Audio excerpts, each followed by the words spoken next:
Welcome to Progression Health Podcast. I'm here with Milad Edabat, or Tailored Fit PT. I hope I pronounced your name right, Milad. Do you want to introduce yourself to the listeners? Yeah, of course. Hey, how's it going, everybody? My name is Milad. I am a kinesiologist, I like to say. For those of you who are like, what the hell is a kinesiologist? It's a great question. Basically, a kinesiologist is someone who is an expert in human movement across all disciplines and all domains. I have rejected a personal trainer title because I think that we are more than that. We can be better than that. Obviously, if you're just a personal trainer, that's true. But for those of you like, who is this like dingus that calls himself a kinesiologist? Like, I'm a kinesiologist. I have a degree in kinesiology. And the reason I like to introduce myself as a kinesiologist is because in my own coaching and my own frameworks, I like to use movement as the center of philosophy of different disciplines. So whether that be psychology, philosophy, exercise science, muscle mechanics, biomechanics, whatever, movement is in the center of that. And we bring things from other domains because I truly believe that's what you need in order to be a good coach and in order to help people with movement. That's me. I'm a kinesiologist. I've been doing it for, it's almost probably 10 years now. So I started out as a physical therapy aide while I was getting my kinesiology degree. I did that for several years. And then I went into personal training. I was working in a boutique gym under a couple other coaches, just one of the personal trainers there. I did that for a few years. And I was lucky enough to start my own business and do my own thing. And now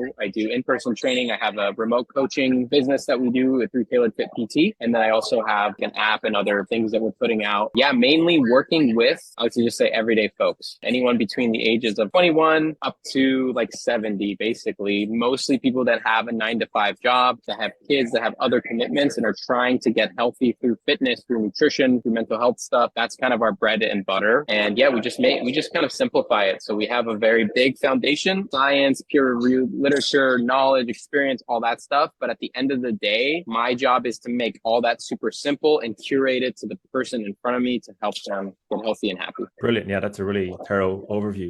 Expert in kinesiology. What do you kind of enjoy most about being focused or centered around kinesiology? And, what's your kind of, maybe like your bread and butter, your specialty? I mean, it kind of changes, but I think right now it's kind of like the intersection between like strength, mobility, therapeutic exercise, and cardio, I guess for right now. And I know that's a bunch of different things, but I guess because we do a lot of general population stuff over my years of experience, I truly believe you need to be very good at all of those things in order to help the person in front of you. So yeah, mobility, strength, cardio, stability, therapeutic exercise, stuff like that. I totally agree that you need to be an all-rounded kind of athlete in a way, or whatever word you want to choose, fitness practitioner. What is most important if you look at health and movement as strength training, vascular work, and mobility? If those are the big three, if you think there's more, what do you think is like the most important or like the most underrated of those three? I would honestly say cardiovascular health. And I say this to my clients all the time who hate cardio. And it's like, honestly, like to be honest with you, like the lowest hanging fruit to help you improve your health, or if you want to live longer, is to just increase your cardiovascular capacity. That's the biggest thing. And it just helps in so many other domains. There's a bunch of studies out there. They do like the A/B testing, right? So it's like, there's two groups, both beginners. They're going to throw them into some sort of hypertrophy intervention, right? Of resistance training, however many weeks. But the first group does cardiovascular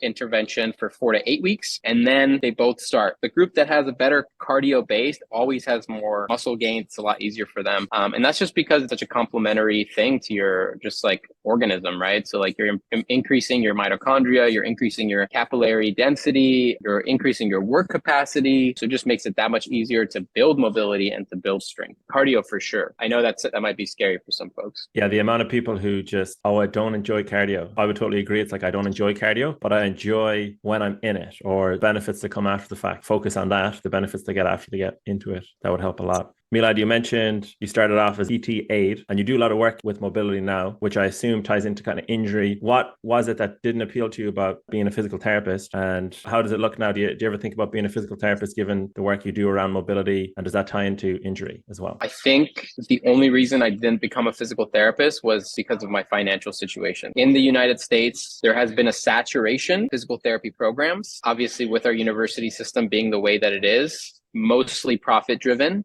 These programs cost hundreds of thousands of dollars and you have to take out loans with high interest rates. I wasn't in a place, I worked my ass off in college to get myself through college, and I didn't want to put on another like $250,000 worth of loans. So that was honestly the biggest thing. And yes, I do work with mobility. We do a lot of like therapeutic exercises with our clients. I like to say that we do, or what I do and what my philosophy is that we bridge the gap between physical therapy and strength and condition coach. Let's say you tear a rotator cuff, you either get it surgically repaired or you do whatever, a 12 to 24 week physical therapy conservative intervention, and then it heals, banded stuff and some mobility work, just light stuff. It works. That's great. Pain's gone. And then they're like, all right, have fun. That's it. We're not going to help you anymore because we can't. What ends up happening is she's like, all right, I'm going to go and start training like I used to. Maybe they're loading up the barbell or they're going overhead and their capacity is not there. Our job is to be like, all right, you're done with physical therapy. Let's keep you going so that you can basically turn into that athlete or just go overhead with no problem or get you as strong as possible. And I do believe that there is a little phase there, because when I was being educated as a coach or strength conditioning, it's, like if there's any type of injury or any type of pathology occurring, then you have to refer out. You always have to refer out. And that comes from a great place, understandably so, but I think that there is another area there as a coach or as a kinesiologist. If you understand the underlying principles of injury, which is totally in your scope of practice to educate yourself and to understand these rehab protocols. And it's like, okay, what have they been doing? Now, what can I give them to really make them resilient and make them super strong in that strength and conditioning lens? So that's kind of where we're at. And I'm actually just trying to figure out the best way to communicate that, because I believe a lot of people can benefit from that. And I don't know if I would go back to become a physical therapist unless I come across a bunch of money where I can take 3 years off and pay for it and still invest and stuff like that, which who knows, maybe, knock on wood.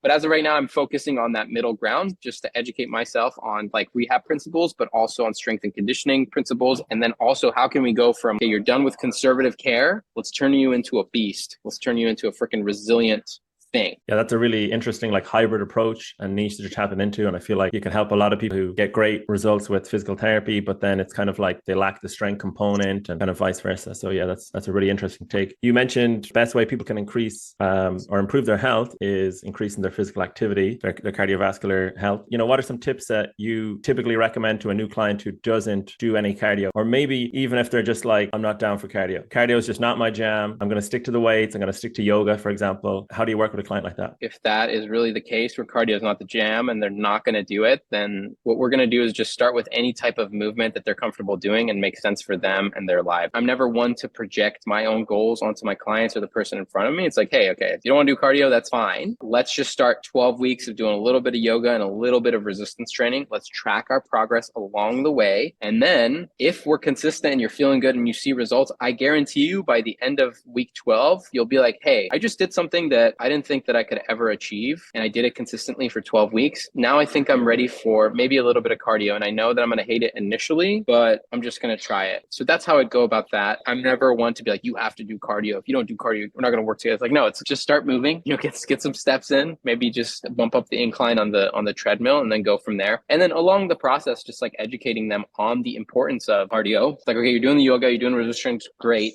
Let me tell you why I think you should be doing the cardio. We do a lot of goal setting. I guess it's like mindfulness stuff when it comes to like our consultation process. So like one thing that we really like to do is understanding people's deeper whys. It's called like the 5 why practices, right? So most people, they come to train with us because, they're just trying to get healthier, lose some weight, maybe work around their knee pain or their lower back pain. And it's always like, okay, like why do you want to, work around your knee pain? And it's like, oh, because it's uncomfortable and I can't lift weights like I would. It's like, okay, why do you want to lift weights? Like, oh, well, I want to build muscle. Well, because, I want to feel good about myself. Like 5th why is kind of like a philosophical answer. So it's like, maybe it has something to do with spirituality or your family. It's like, I want to be around with my kids and be able to like hang with them and pick them up on the playground. Or I want to just live longer to be around for my parents, my community, whatever, my coworkers. So establishing that deeper why, grab their intrinsic motivators, and then we just kind of play off of that. So it's like, once you hit week 12, like, hey, remember when you told me like 12 weeks ago, you want to be able to play with your kids when they're older? Well, it's like your VO2 max isn't that great. And in order to play with your kids, we need to bump that up. And here's how we do it. And there's always a way to introduce a modality that people are going to like. I love running, but I know most people hate running. And I know you're a runner too. You love running. We're addicted to it. We're fiends. I hate running. It's like, okay, like hop on the rower or do some Tabata, do some jump rope, go walk, go on a hike. That stuff all works too. So yeah, if someone was to start working with you and they're just not into the cardio, is it just a case that you can find another alternative that fits that person? Like they don't have to do running? Because I feel like a lot of the times with clients, myself, they have this kind of like fixed view, or it's sort of black and white, where it's like, I'm not doing that thing and that's it. Is it a lot of like modification to meet the client where they're at and try and like do the Tabata, is that a part of your work with clients? Oh, 100%. Yeah. I mean, I always tell people there's a million ways to do any exercise, right? And there's probably not a million ways, but there's a lot. So yeah, it's like, if you don't like running, that's fine. Let's try the bike. If you don't like biking, that's fine. Let's try the rower. If you don't like rowing, let's do swimming. If you don't like swimming, go on a hike. Hiking, do some like intense walking. If you don't like walking, jumper. I mean, there's just so many different ways to do it. And yeah, like you mentioned, that all or nothing thinking or that black and white thinking, that's also another thing we really deal with. And I think it's very prominent in most folks' kind of like mindset. It's just like, yeah, if I can't do this, then I'm never going to do it. There's gray areas and there's never just one answer. There's usually multiple outputs. Yeah, exactly. Because people are so different and diverse. I think, yeah, we can really modify things a lot. Maybe not a million ways. You mentioned tracking progress. Why do you focus on that? How does that look when a client starts and after a couple of weeks? And why is that important? You know, I think tracking progress is very motivating, and it's also can help you just overcome some insecurities or obstacles. That's, I think, the biggest use case for coaches is it's a way to motivate your clients and to just kind of bring them back down if they ever feel anxious or feel sad about lack of progress being made, because it's really hard in the first couple of weeks. But like just tracking volume is it's like such an easy way to show an accumulation of strength or some sort of neurological adaptation, right? And you don't have to lift heavy. It's just like, yo, you did like 3 more reps on the bent over row than you did last week. That is progress. It's the math. Look at the chart. It's super easy. So that's kind of the biggest thing. It's a motivator. It keeps people going. And especially like if you have some sort of body composition goal, sometimes, you know, if you are only tracking your body weight, and that's a recipe for disaster. So you should also be tracking like volume lifted, maybe body circumferences, qualitative indicators of success too, like taking pictures or how your clothes fit. Those are super important. Can you just talk a little bit more about if somebody has like a fat loss goal, for example, which is a common one with clients I work with, all those other metrics you mentioned, because fat loss is the easy one, just to jump on the scale every morning, for example, but there's a lot more to it than just the scale. And I think you kind of alluded to that a little bit. Yeah, when it comes to fat loss, yeah, I mean, it could be a while before you see any changes on the scale, or you see some crazy overnight fluctuations and you're like, what the hell, man? So basically, for example, can you right? put some numbers? Yeah. Can you put some numbers to like the time it takes for the scale to move or the fluctuations? So generally speaking, like a rate of sustainable fat loss, or let's say not even fat loss, let's just talk about body weight. A rate of consistent body weight, sustainable body weight change in a month, you want to shoot for anything between 0.5 to 2 pounds a month. That's a nice pace for us because it allows time for our metabolism to kind of catch up with that loss. It's also not too extreme of a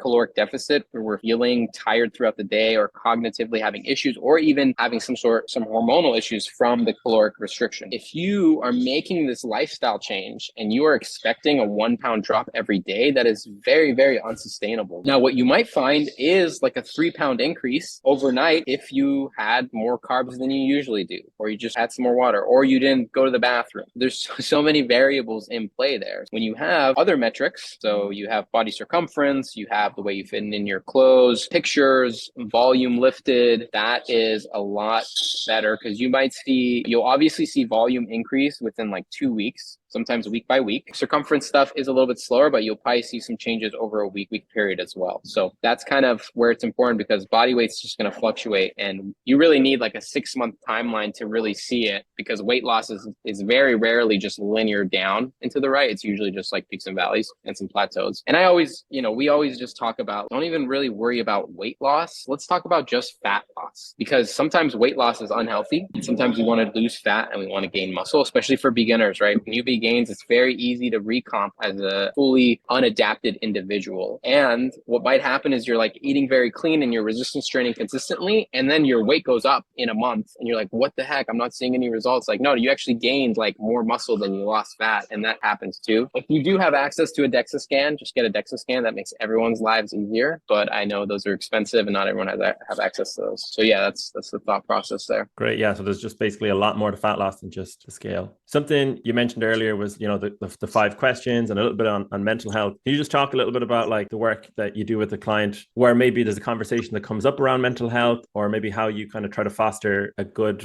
mental state or good mindset with the client? Yeah, 100%. I mean, we're always talking about mindset when it comes to any type of behavior change or any type of goal setting, things like that. First off, it's always talking about how this is a lifestyle change and not just a diet or not just a fitness challenge where you're doing something for 12 weeks and then you stop. We have to, at the end of whatever our protocol is, get you in a place where you're like, oh, this is part of me. This is part of my identity. This is what I do. We always just remind people when we're first starting, it's like, okay, this is a lifestyle change. It's not a diet. It's not 75 hard. This is just something that you're going to start doing. And I know it sounds weird, but you will. So a couple things to mention. It's like, okay, you need to change the way you talk to yourself. You have to cultivate this identity of someone that eats healthy and someone that works out most of the time. For an example of that is like, hey, when it's like Wednesday night, middle of the week, you're not supposed to really have any treat meals, but it's like after dinner, everything's been going great so far, but you have that sugar craving and you're like, oh man, I just want that pint of Ben and Jerry's. What you can do in that situation is be like, I am someone that has the identity that instead of having a pint of Ben and Jerry's Wednesday night at 9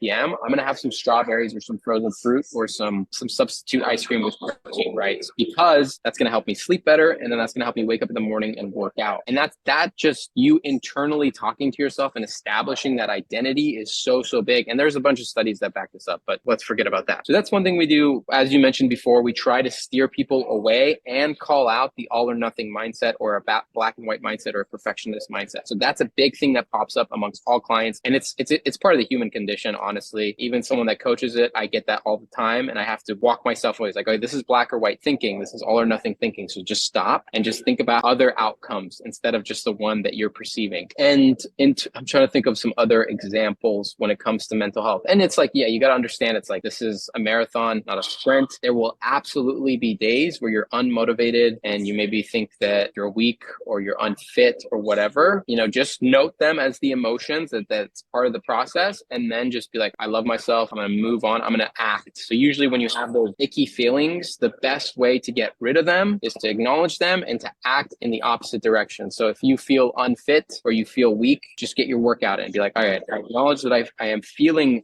unstrong or weak right now, and that's okay. I'm at the start of my journey. I am going to go to the gym and crush this workout regardless. And I'm going to check my little app that shows me my volume lifted, and I know that I'm getting stronger. Great. Yeah, I love the opposite action idea. And acting as well, getting into action are two big ones I use myself. So with black and white thinking and perfectionism, with mobility, nutrition, exercise, maybe you have some relevant examples on hand. What's the issue? Because perfectionism, I'm going to do something really well, would be the case for it. And then with black and white thinking, I could think of like, yeah, it just simplifies my approach. So it's got a lot of utility. What would you say to someone who is thinking along those lines? Well, just the overall concept. I mean, sometimes having a very straightforward outcome-oriented goal is okay and appropriate. I think for general population clients that are just starting out on their fitness journey, it's not appropriate because things can just go wrong. An example of, let's just say black and white thinking. So let's talk about someone like that has a fat loss goal and they're like, hey, by the end of 12 weeks, I want to have lost 8 pounds just of body weight, right? So it's a very concrete 8 pounds. And let's say they work their butt off, they're eating clean, they're resistance training, they're doing everything right for 12 weeks. And then the last day of that 12th week comes up, they step on the scale and they lost 7 pounds instead of 8. Because you are so fixated on that number of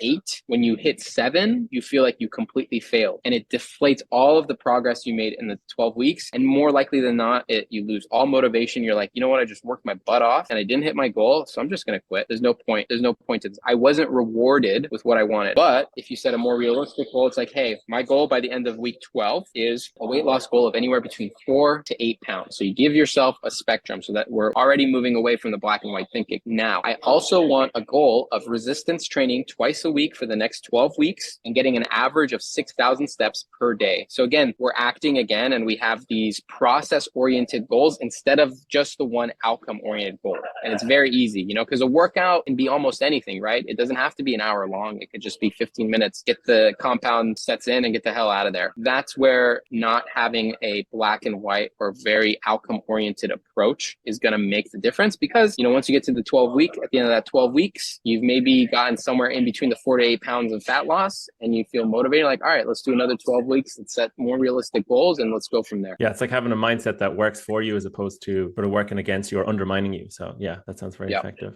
So we're sitting down and we're probably going to feel a little bit tight after this. So one of your really interesting posts was on alleviating the tightness we get from sitting, especially you're like kind of like a knowledge worker working from home. You're sitting all day. What are some mobility exercises or, things people can do when they're working from home or sitting down a lot to stay mobile? So usually, like when it comes to just sitting all day, I like to just talk about like shoulders, mid back, and hips. Usually just moving your shoulders, moving your back into extension, rotation, flexion, and then definitely your hips into extension at a bare minimum. So specific exercises, if I had to pick like 3, one for the shoulder, one for the back, and one for the hip. So like for the shoulders, I would probably do a elevated lat stretch with like an external rotation bias. So basically it's like you put your elbows on a bench or a couch, and then your torso is parallel to the ground, and then you fold your forearms onto your biceps, and then you push your thumbs away from each other. That's the external rotation bias. So you're targeting your rotator cuffs and stretching out the lats, which is literally the opposite of the hunchback posture. When it comes to like the mid back, I would just do a kind of like kneeling quadruped rotation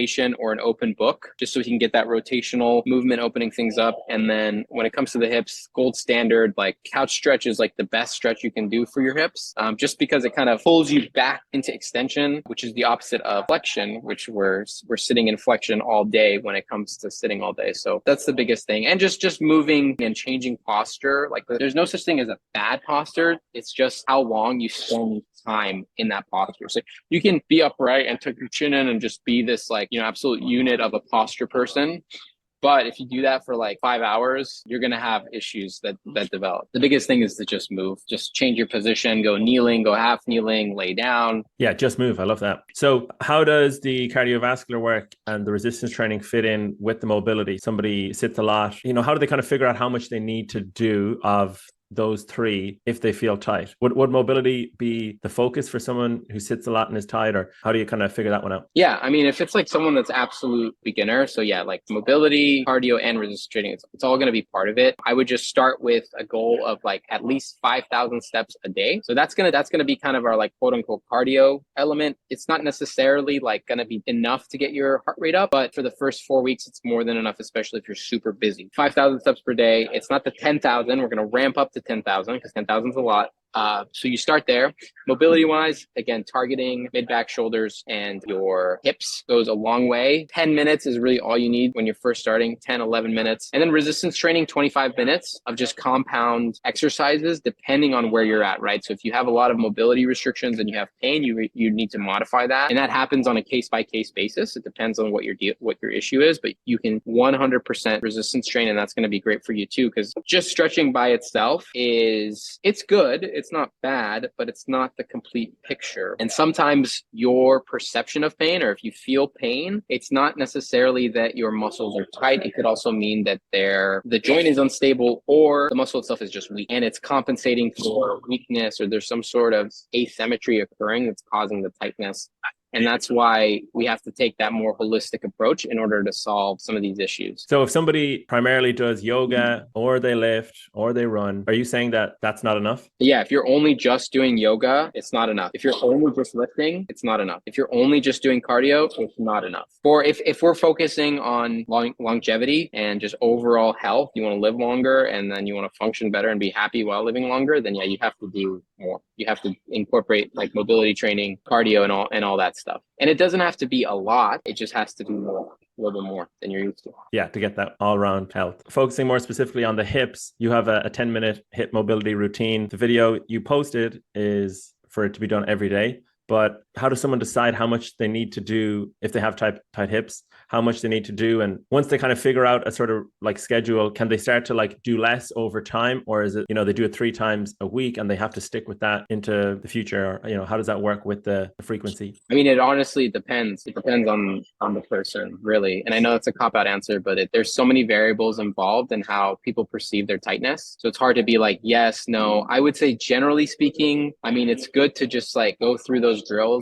at least once a day, or if you can come up with your own custom one. Like we have a couple different assessments, hip assessments that shows like, okay, like your hip rotators are tight or your posterior chain is tight. And sometimes like, your hip flexors may be tight, but your posterior chain isn't tight. So then you probably aren't going to focus on the part that isn't tight because you're good there. It really depends. One thing that I do know is like, okay, so if you are extremely tight person and you stretch every day and then you hit the baseline kind of flexibility mobility standards, once you start training full range of motion, strength training in certain positions, that's kind of enough to keep you out of the stretching or the mobility. So you can basically like expedite your mobility and flexibility by going full range of motion strength training. But usually what people need is like most people can't just hop into a full ROM, ass to grass, almost goblet squat. Most people can't do that, whether that be because it's a motor learning thing or because it's a mobility restriction thing or just like a strength thing. You can't do that. And that's one of the biggest rebuttals I get, like, because I do a lot of mobility and stretching content. It's like, oh, you don't need to stretch. You don't need to do mobility. Just do full range of motion strength training. And it's like, yeah, I mean, sure. But like, good luck telling Aunt Susie to go ass to grass with a barbell on her back when she hasn't even walked 1,000 steps in the past 30 days. It's contextual. And I get where that's all coming from. That's great. But my philosophy is that just ease into it. Once you get that foundational level of flexibility and mobility, start training full range of motion. It's going to feel nice. It's going to feel great. You're going to crave it. And then you have to do less to kind of maintain. So you're saying it's not an either or mobility or strength training or even cardiovascular work. They're kind of like synergistic. They all work together. 100%. Yeah. Yeah, that's really good to hear, because it's kind of like you think you do one and you have to prioritize it. But if they all work together, then it's like you don't have to overdo it on any one of them. Another post you had, Milad, was on knees. So I actually have, I don't know, do people call it runner's knee, but I have a little bit of soreness walking downstairs at the front of my knee. And I'm starting to realize that's pretty common. Have you heard of this particular pain? How common is knee pain in general? And then, how do you help people with knee pain? Yeah, I mean, that's like a very, very common issue, like front of the knee pain, especially going down or up steps. And it could be a couple of different things. It's like either patellofemoral syndrome or something with your patella tendon, things like that. My goal is to help them train around that pain. And usually when you're training around that pain, you talk them therapeutic exercises just to basically like strengthen the surrounding tissue, and just with more movement will help the healing process. And people will tend to see a decrease in pain, especially if it's like a low amount, like anywhere between 3 to 5, not like an 8 or a 10. So usually my process with that is like, okay, first off, assess your hip mobility. If you have good hip mobility, if so, you can skip the hip mobility stuff. If not, then you got to improve your hip mobility. And that's just kind of like a biomechanic thing, right? So if you have restrictions in range of motion at your hips or your ankles, then the force running through your knees are going to increase because the force distribution isn't that great. Sometimes they're called like energy leaks. Ankle mobility, check your ankle mobility. Then just all around, strengthen the crap out of your quads, your glutes, your hamstrings, your calves, your tibs. In a way, while you're strengthening them, they don't flare your knees up. If you have front of the knee pain, you want to increase strength in your hip flexors or your quads, I probably wouldn't have you doing a Bulgarian split squat right out the gate. For the first 4 weeks, we're just doing very simple stuff. Maybe it is knee extensions on the machine, lightweight, high reps. Maybe we're doing Spanish squats. Which are basically like quarter squat isometric holds. Maybe we're just doing like 90-degree knee isometrics. For glutes, we're doing sideline hip abduction. Usually people can handle like hip thrusts and things like that, but not reverse lunges. That's kind of the approach. So it's like a mobility thing. It's a modification of exercises that are flaring the knee up. And then it's also adding in therapeutic exercise that are typically working on the joint stabilizers and then overall gross strength of the tissue surrounding the knee. So you take like a comprehensive, holistic approach to whatever the issue is with the client. Is that your approach? Yeah, exactly. And then it's very important to just progress too. So like, I'm not going to just stop at like Spanish squats. So once your knee's feeling better and you're going downstairs, the knee's feeling a lot better, then maybe we're doing some like heel elevated step downs, and maybe we're just loading up the knee extensions more. It's all always about that progressive overload, because at the end of the day, the goal is to build resilience in that tissue or in that joint so that it ideally doesn't happen again. Obviously, like you can't prevent injury, all that stuff, blah, blah, blah, but you can really mitigate against it for sure. Yeah, injury and then kind of pain, they kind of go together. That's something I want to talk about as well. So how common is it that you yourself or with clients, they experience pain or injury when training, and how do you handle the situation? During training, it's pretty rare. Like I haven't really had too many clients get injured during a session, but definitely maybe like sometimes after someone has like a back spasm or their knees are extra tender. I usually just try to explain to them what pain is, and pain is a signal from your nervous system. Sometimes it has nothing to do with the actual structures of your body, with the actual muscles or the tendons or ligaments. Sometimes it does, and you just have to kind of be a little bit patient. So if it's like an acute thing, I usually just tell them like, hey, just chill out on it a little bit. If it's really bad, obviously go see like your practitioner or go to an urgent care. It's never really been that bad. Explaining what pain is to people, and then also telling them like, hey, like our goal isn't to fully eradicate pain. It's like impossible. Sometimes it happens, sometimes it doesn't. Sometimes you just live with pain or soreness or something, and that's okay. So yeah, the education there is big. If someone was to have like a flare up, a spasm, just in my experience, like lower back pain, for example, and as you already said, it's like pain's unavoidable. So like it does happen sometimes. What's kind of like the next step? Let's say someone worked out, they have a little bit of back pain. What can they do next? Yeah, I mean, if it's a little bit of back pain, I would just be like, yeah, you're going to feel it for a little bit. Just wait until the inflammation decrease and chill. If it's a lot where they're like can't walk or can't bend or be functional, I would just tell them to, if they need to, they just go to your general practitioner or go to the urgent care. Because we're still, even like more acute traumatic stuff, that's not really something that we are inept enough to like work on or help with. So I always kind of refer out in that situation. But if it's just like very mild, that's totally okay. Where it's like, hey, my knees are sore after the walking lunge. It's like, oh yeah, don't worry about it. If it's still a thing in a couple days, let me know. But usually that's never the case. Yeah. There's ways to manage it and to work around it. You mentioned progression, and you had a really nice post of you training your parents, and they earned their progression. How do you coach your parents? How does that work? And how do they progress their training being a little bit older than you and I? Yeah, I train them on and off. Like I've written a couple programs that they just do by themselves at this point. In terms of, what was the first one? It's like you train your parents, and then what was the other thing? So it's kind of twofold. Is they've earned their progression into doing more challenging exercises. And also, how does the training look, now that they're a little bit older than you and I? Like, how does it differ? Yeah, it's like relatively, one thing we're not really doing is like barbell back squats. High risk, low reward for them. I mean, yeah, I've always actually just never really even been that big of a fan of barbell back squats. Maybe because I have long femurs and they've just always felt so uncomfortable for me. But yeah, things like barbell back squats, I'm probably not doing with them. More so doing like goblet squats, front loading the weight distribution. That we're still deadlifting. It's basically like the same stuff. Maybe we're just modifying, picking it up from a higher surface or something like that. But the goal is to just like have them training and doing things in full range of motion. And I think like most people can get there with maybe some modification. So yeah, they train like anywhere between 1 to 3 times a week, but they're also very active with like hiking and biking and cardio. So they're big on cardio, and they do mobility like every day. So that's kind of what they're doing. And that's kind of the longevity kind of formula, right? 2 to 4 resistance training sessions, 3 to 4 cardio, be outside kind of thing, and then mobility every day or every other day. And yeah, I always just tell them to, increase the weight when appropriate. But we also got them in for like DEXA scans, and their bone density is high, their muscle mass is high. It's in the upper percentile for both things. The biggest thing for them is visceral fat. And that's more of like a nutrition protocol, which we're working on. The things that you would typically be focused on with older folks, which is the muscle mass and lean muscle mass, and then bone density is already covered, which is great. So next is to address the visceral fat issue. Yeah, the nutrition side of things is a whole other. Yeah. Do you do much nutritional work with clients? What kind of mindset or tips do you have for anyone with their nutrition if they are facing any challenges? I mean, yeah, we do nutrition work with our clients. We do just general nutrition coaching. So just helping people out with, if they are tracking calories and macros, just figuring out what the best strategy is for that, giving them some numbers, holding them accountable, and then also educating them on like what they should be eating. So we always just follow like an 80-20 rule. So 80% of the time you're eating minimally processed, nutrient dense meals. And then 20% of the time you have your treat meals. We like to do that just so it's like more sustainable, because in our culture, like food is kind of centerpiece of a lot of social outings and social meetings. And your social life is actually a big part of your health. We're never about like, hey, yeah, just stay home instead of going out with your friends or your family and stuff like that. It's like, no. We got to make sure we're scheduling that in. So we figure out a way to do that. And just with everything in our coaching, our approach to nutrition is just like keep it very simple and progress and progress. Go about it in the path of least resistance, make it custom to the person in front of them, and, you know, obviously avoid the black and white thinking. I think the biggest advice that I would have if someone's just trying to eat healthier is like,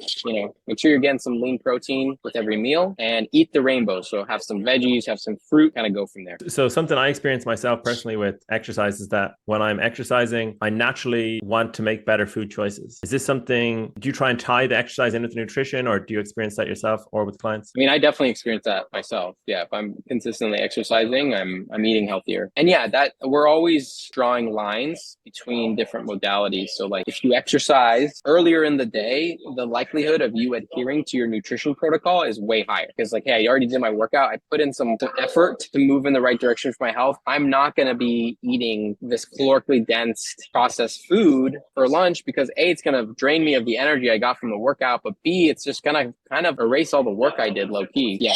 I mean, I always love making that connection too. And clients usually just have that observation too, which I always love hearing from them. And then how big of a part of your approach to like exercise and also the nutrition is like kind of modifying and being flexible? Because, you know, just life is full of so many different challenges. Like, for example, the social setting, try and stick to your macros when you're at a family gathering, it's quite tricky, or to get your steps in can be different. How do you kind of add that into your coaching? Yeah, so the biggest part of that is just planning and preparing, you know, making sure we see those obstacles or those challenges ahead, at least by a week. So it's like, hey, next weekend, I have a baby shower and I know that there's just going to be an awesome charcuterie board there and I'm probably not going to be moving too much. So it's like, all right, that's fine. That's our treat day. Make sure you get all your workouts in before that. And ideally on the day of, you can maybe go get some steps in or maybe do something active or whatever. It's not hard to solve these problems. It's just something that you have to plan and prepare for. And with our coaching system, we're always checking in on that. Like every check-in we have at the start of the week is like, hey, what are some obstacles and challenges that might be coming up on the horizon, and let's plan for them. And then flexibility is huge, and making sure you're not on that rigid kind of structure or protocol is going to help too. If I was one of those coaches that were like, no fruit, can't have any fruit because it's bad for you, it's fucking bullshit, excuse my language. Then my client goes to like a baby shower and there's like fruit. It's either they pick between fruit or just some processed calorically dense thing. They're going to pick the other thing because they had this restriction or whatever. So I always steer clear of dogmas or restrictive stuff. If people like that, if they're like, hey, actually, like I like having certain constraints around my training and my nutrition, we'll apply those as long as they're healthy constraints. You know, if someone's like, oh, an example of an unhealthy constraint, it's like I only want to have 1,000 calories per day. It's like, well, good luck finding a coach that'll deem that ethical. You know, we can't work together. There's no way you're only going to have 1,000 calories per day. It's kind of the flexibility thing. And then just with the planning. So I know myself, I get a lot of like benefit out of planning. It just saves from like decision fatigue where I make poor decisions like on the fly. How do you kind of work that into your coaching? And, you know, if someone's just like, oh, I'll just figure it out on the day, they're like not convinced. What would you say to someone like that? Like if they're like, hey, I don't want to plan and prepare. Yeah, I don't have the time. I'm too busy. That's an issue with them. You know, if they're unwilling to actually plan and prepare and work within the constraints of our coaching, then it's like, it's not going to work. It's like saying like, okay, yeah, I want to save money, but I can't save money. Well, it's like, okay, like there's an issue with the language here, right? You're working in a land of la la land, you know, I'm sorry. If you're not going to take 5 minutes to sit down with me to plan and prepare and you're like, hey, I'm just going to wing it, then it's like, all right, well, the outcome is going to be failure more than likely. And it's like you as a coach sometimes have to draw the line in the sand. It's like, hey, you know, like obviously flexibility is great and sustainability is great and motivational interviewing and being friendly and accommodating is great up into a certain point where that starts hurting your client. And that's our philosophy. There's other coaches that work in a different way, but it's like, you know, there's some non-negotiables that we have in order for us to work together. And if you're unwilling to plan and prepare for things, then it's probably not going to work out. And I think that's an important thing. You know, I don't know if there's like coaches listening to this. You have to be willing to draw the line in the sand, to say no, and to actually coach and be like, hey, with all due respect, this is not the right approach. And here's why. And you get that through confidence and through knowledge and experience, obviously. But I think as a young coach, when I was first starting out, I would just bend over backwards for anything a client wanted. clients like, oh, I don't like resting 90 seconds after my squats. I just want to keep going. I want to do HIIT. I'm like, oh yeah, we'll do HIIT. And it's like after 12 weeks of just doing HIIT workouts, they weren't increasing their weights because they're freaking exhausted, or they're like, hey, I'm so tired and sore. And not saying that HIIT, there's nothing wrong with it. It's not, but it depends. Non-negotiables, Milad. What non-negotiables do you have for yourself, or do you see that work well for clients? Yeah, I mean, for myself and clients, it's different because we're both in different places in our journey. So for clients, non-negotiables, again, being open to, well, okay, first things first is to just take on a growth mindset versus a fix. So the growth mindset is basically a mindset, it's very broad, where understand that you are a thing, a person, organism, human that is capable of change, right? You're not fixed in space. If you were to do exercise, you will get better, and you're open and you're flexible. So they have to have the growth mindset over the fixed mindset. Believers are just all or nothing. They're like, hey, I actually have tried exercising. It hasn't worked for me in the past, so it never will. Things like that. So number one, you got to be open-minded. Number two, you got to plan and prepare. You got to show up to our check-ins. You got to do at least like 70% of the workouts we tell you to do. And that's basically it for non-negotiables. I'm very into like tracking my habits and then having like goals and then a system of habits to allow me to reach my goals. So I have certain short-term, long-term goals that I've set for myself. And each goal has like a certain amount of habits that I need to do daily, weekly, or monthly in order for me to get to those goals. I have a little habit tracker. So I just do those things. But biggest non-negotiables for me, for my health, is meditate every day, journal every day, move your body every single day. And it doesn't mean intense exercise, but just some sort of movement. I actually like to like play guitar, make music at least 6 times a week. And that just helps me just get out of my own kind of like head and just be in a more creative place and use the other side of my brain. Yeah, I think those are kind of some non-negotiables. Yeah, they're very effective non-negotiables. So Milad, thanks very much for your time. This has been really enjoyable. Is there any kind of final message or takeaway you want to leave people with? Well, thank you for having me. This was a great time. Always love just talking shop with you. We've known each other for a while, so it's awesome. Final message, I think the biggest thing is just be compassionate with yourself, with others. Do something nice every day. Move your body every single day and just kind of go from there. You know, that's kind of the secret sauce. And you can be happy. You can be healthy. You're not fixed in space. You're capable of change, and you will change 100%. Love that. Brilliant. Thanks very much for that. Thanks, Ross. Appreciate it.